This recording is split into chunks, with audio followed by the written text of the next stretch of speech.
there's a great idea at the beginning of this movie, this idea of having to change who you are to fit into your surroundings, to fit into the people around you. I'm curious, in this business, is that something that you've had to do? Have you had to change anything about yourself? Yeah. Yes? Every day. Like what? What would be an Every example? day. Well, I mean, I think something that Star does is she learns how to navigate a system of wealth and privilege and whiteness, and Hollywood is built upon that. That's the foundation and bedrock of Hollywood. And so I think even as a kid, I understood that in order to be accepted within that space, I had to learn how to speak that language, which is different from a colloquial language. Absolutely. I think, I think anyone in any profession growing up, you go through, times where you have to put on another face, or you have to, present yourself in a different way, or adapt to the environment that you're in. But I think, being in this industry can call upon that, I think, a little bit more. I don't think you change anything. I mean... No, you just adapt. Yeah. To what? White people. Meaning what? Meaning what? I'm curious about that. There's certain things that you do around certain people that make other people very uncomfortable. Just like if I take you to my barbershop, you're gonna be very uncomfortable.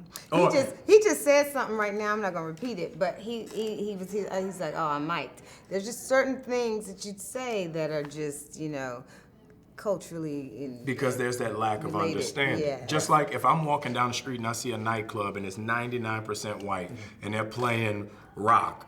If those white people are having a good time, I'm going in there.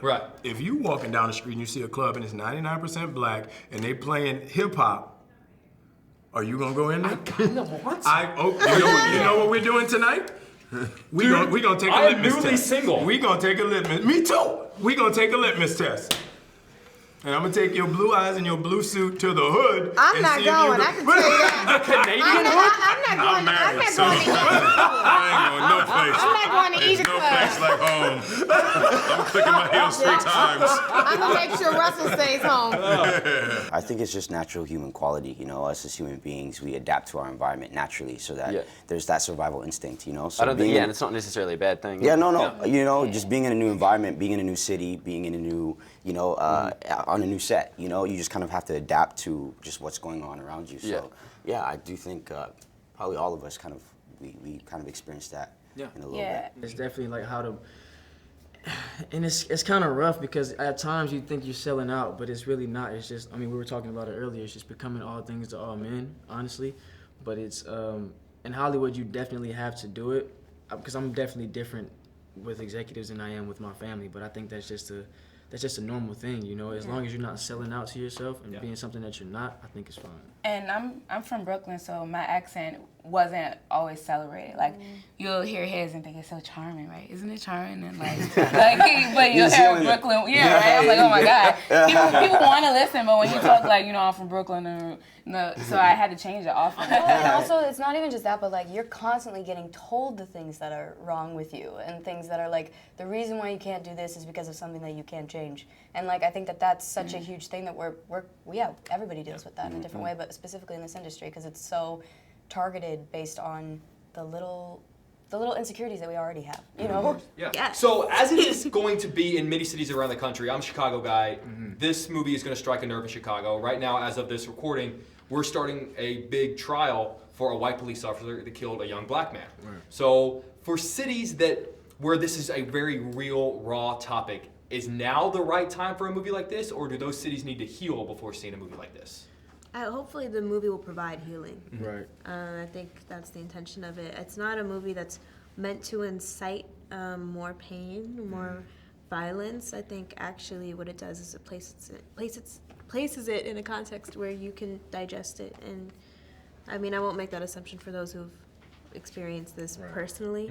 But that's the intention of the book and the movie. Well, it's not the first time in Chicago. So absolutely. It's not new. It's not. Emmett Till had Exactly. No, definitely now is the time for people in Chicago and every major city and every city where events like this have taken place to see this movie. I think we are in a position now where we need to start healing. And out of that healing comes communication. I think there's so much anger and so much frustration and so much fear between young black men and police officers. And we're asking of them exactly what they're asking of us, and neither one of us is willing to do it. If there's a dirty cop, we need cops to speak up. If there's someone in the neighborhood doing dirt, we need people in the neighborhood to speak up. But if no one budges, we're at a stalemate. I think it helps them heal. I think Absolutely. this kind of film helps them. Yeah, absolutely. No, but when do you ever heal? You know, you don't get the time because the next time you turn around, somebody is happening again. So I don't really think that you get the time to heal. It's never a right time to see this film. I think seeing the film is the right, you know what I'm saying? I think a movie like this will help them heal. You know, I think it's going to create a lot of dialogue. I think it's going to create a lot of emotions, a lot of passion, a lot of hope. I think that it will empower a lot of people. So I always say self-care is first, but I think this movie is a great form of it.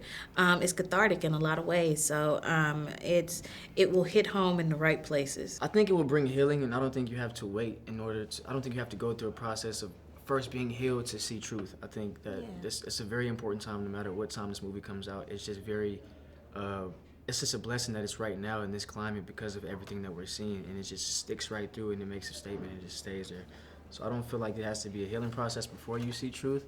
It's just whenever it is. I feel like that's the reason we wanted to really make Angie's book into a film, is because first of all, how do you really be able to look beyond what you see on television, beyond the media? How are you able to have empathy for people who are going through these different situations, or understand the police brutality that's happening, or the relationship between the community and the police force? So these are the kind of things where you wanted to be able to show an audience so they can have empathy and be able to kind of take this to their lives and be able to move forward. One of the, I think, most powerful scenes I've seen of any movie this year is the opening scene of this film, where a father sits his children down and he says, "This is what needs to happen if a police officer pulls you over." What's the most important lesson you learned as a kid? That's a good one, man. So yeah, that's it. I think the most important lesson I learned as a kid is from my mom. She always instilled in me to tell my truth. Like, I'm a poet, and a lot of times in the poetry, telling my own secrets and my own truths expose hers.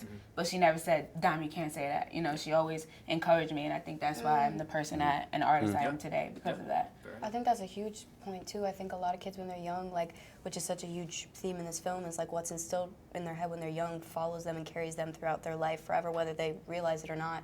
And I think when kids are at a young age and they're either, you know, doing something, or they're experimenting, or they're just curious, they're often told that it's wrong and they shouldn't do things. And like, I was the same as Dom. You know, my parents always encouraged me to do what, or live out dreams, and like, you know, that sounds really cheesy. No, but, no. but You're in there, so but in a sense, you know, I mean, I think it has a big impact on what you do later in your life.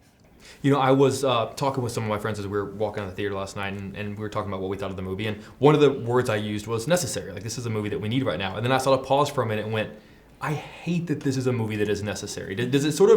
Does it bother you that this is, like, we keep talking about, yes, it's a story that needs to be told, but do you hate that it's a story that needs to be told? Oh, yes, that's part of me. And a big part of me hopes that 15, 20 years from now, this story will be irrelevant. You know, I can only hope that, you know.